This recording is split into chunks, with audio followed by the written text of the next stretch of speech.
सेहत के लिए आंवले को भले ही वरदान कहा जाता है, इसे अमृत फल कहा जाता है, लेकिन कच्चा आंवला खाना शायद ही किसी को पसंद होता है।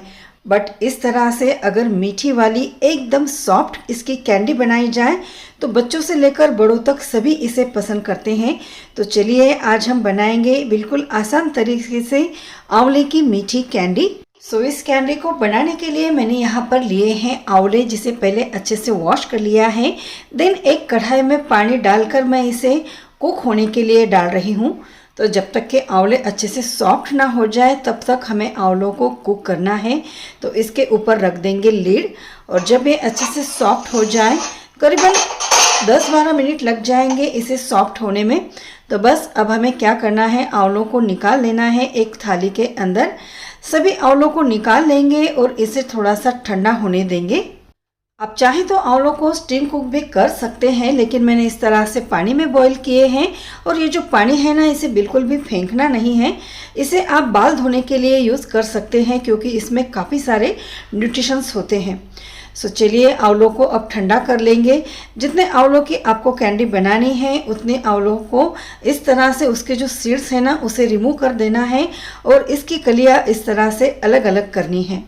आपको दिखाने के लिए मैं बिल्कुल थोड़े से ही आंवले की कैंडी बना रही हूँ। वैसे मैंने महीनों तक स्टोर कर सकूँ इतनी कैंडी पहले ही बनाकर रखी हुई हैं, इसलिए यहाँ पर मैं लगभग आधे किलो से थोड़े से ज़्यादा आंवले ले रही हूँ, और बाकी के जो बचे आंवले हैं उससे मैं दूसरी रेसिपी बनाऊंगी।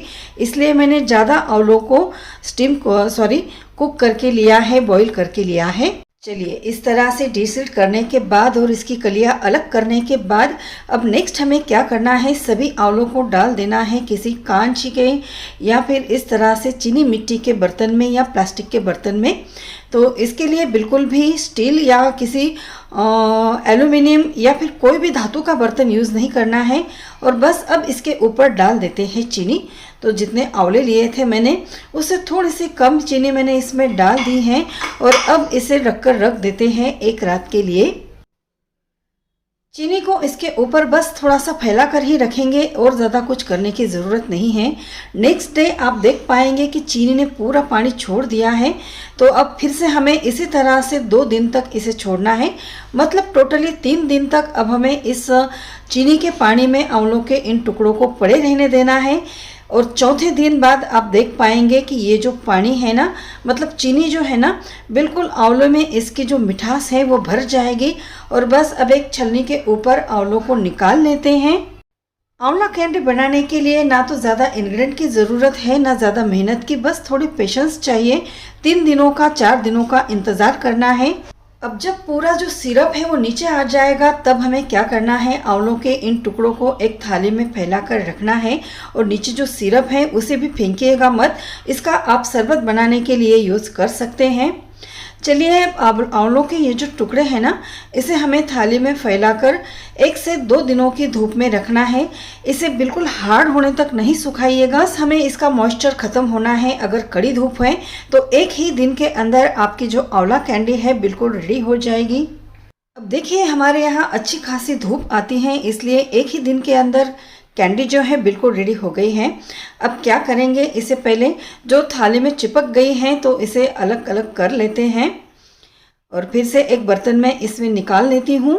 अब देखिए यहाँ पर हमारी जो आंवला कैंडी है धूप में सुखाने के बाद इस तरह से थोड़ी सी येलोइश कलर में हो जाती है। लेकिन अब हमें इसे बिल्कुल मार्केट की आंवला कैंडी जैसा सफ़ेद सफ़ेद बनाना है। तो बस कुछ नहीं, एक छोटी सी ट्रिक यहाँ पर है। तो इसके लिए इसके ऊपर हमें जो पाउडर चीनी होती है उसे इस तरह से भुरभुराना है, और आंवलों के टुकड़े के ऊपर अच्छी तरह से चीनी को कोट कर देंगे। तो ये जो आंवलों के टुकड़े हैं बिल्कुल वाइट हो जाएंगे, मतलब हमारी जो कैंडी है बिल्कुल मार्केट जैसी मीठी कैंडी वाली कैंडी जैसी एकदम सफ़ेद सी हो जाएगी, और सॉफ्ट इतनी बनी है कि मुंह में जाते ही घुल जाएगी।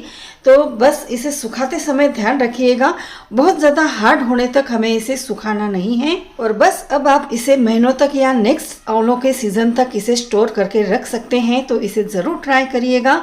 चैनल को सब्सक्राइब करके इस रेसिपी के लिए एक लाइक, शेयर और कमेंट भी ज़रूर करिएगा।